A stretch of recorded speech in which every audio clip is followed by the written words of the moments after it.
Alright, here's my audience.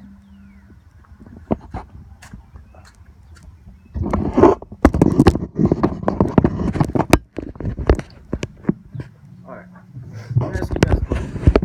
Who here has ever watched a movie or read a book with your stereotypical bad guy character, like a mobster type bad guy, wearing a suit, probably has a Tommy gun, maybe a real thick Italian New York accent? That whole idea came from the culture of the Italian American mafia. And the mafia, at one time, was one of the largest criminal empires in the entire country.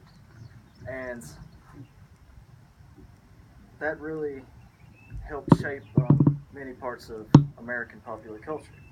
After researching this, I figured out that the Italian American mafia has a very unique, brutal, and violent culture that most people don't realize is right under their nose in major cities like New York and Chicago. Um, Today I'm going to talk to you, I'm going to give you a brief summary of the history of the mafia. I'm going to talk to you about their rules, their practices, and just kind of their way of life, and tell you what they actually do for money and crime. And I'll tell you about how that kind of has been um, shown up in American popular culture, like in movies and TV shows. All right, so the mafia has a very long history, starting in Sicily, and it dates back hundreds of years.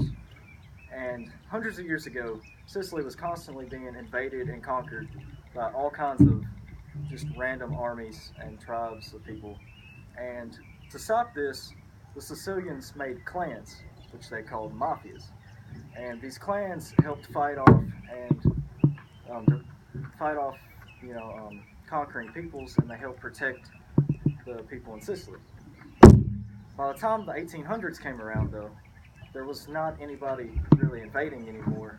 So these groups were still here, and they eventually became corrupt.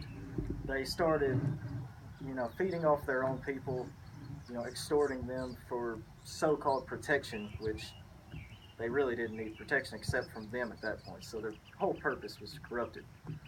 But by the late 1800s, they were a large, just criminal empire in Italy, and they decided to go to America because they saw an opportunity to make money there. America in the 20s was booming, and they figured it was a perfect place to take their operation. So they started a branch which they called the La Cosa Nostra, and it was made up of five families, which those same five families are the same five families that still rule the mafia in New York today. And so they gained a lot of popularity and strength through the 20s and then into the 40s, and eventually in the 70s, it just the whole thing really peaked, and they had a lot of members. They they worked off of saying that they were protecting Italian Americans in America, but that's not really true at all. They were preying off the youth that was poor and had not a whole lot of ways to make money, and brainwashing these guys into being in their criminal empire so that they could get rich by doing awful acts. And eventually, in the 1990s, it really declined because law enforcement was catching up to their schemes, and that was about the end of the mafia. But lately, in the 2000s, they've been getting in, they've been growing back in popularity and getting into new markets. So that's just a little bit of history. And now I'm going to tell you about the rules and the way of life of the mafia. So, when somebody joins the mafia, the first thing they'll be is kind of what they call a ground soldier. And you just basically do small tasks. They might have you rob a small store or extort some money from someone. But eventually, if you do that job well and they like you, they'll come and kidnap you. They want to make you what they call a made man or a man of honor, which it's not really honor, but in their eyes it is. So they'll kidnap that person and they'll bring them to a private location. At that location, they'll show them this code that they call the Book of Omerta, which is just basically it's a code of silence, and um, a code of silence, and it's just their whole way of life. And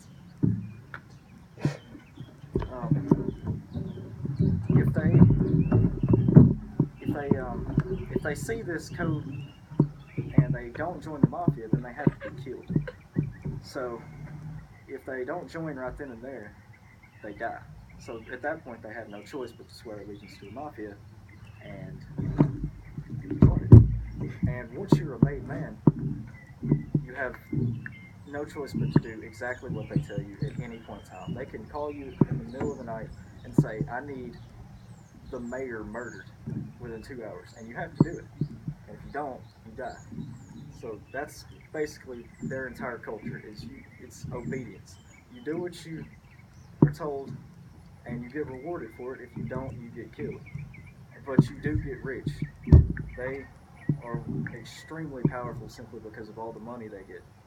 And it's because of this code of silence that they're sworn to that allows them to get away with so many crimes, because you have a promise of not having a whole lot of rats, because most of them get killed.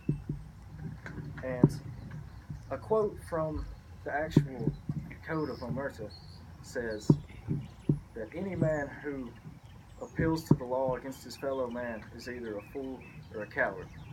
But any man who cannot take care of himself without that law is both.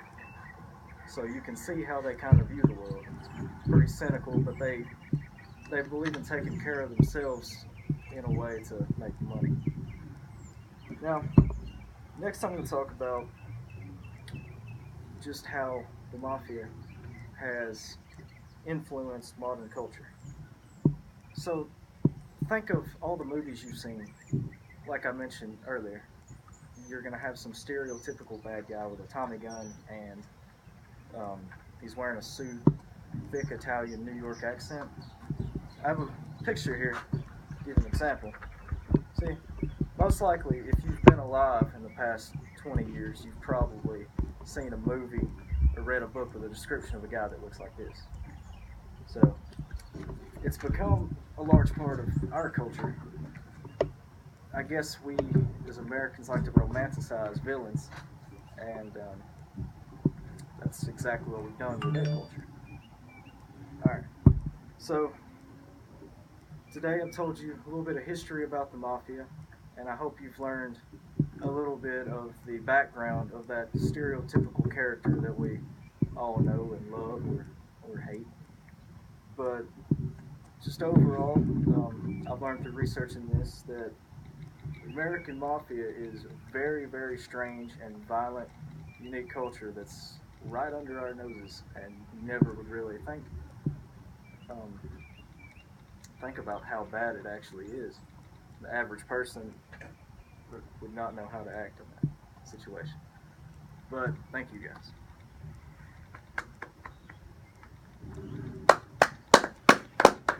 You turn it off.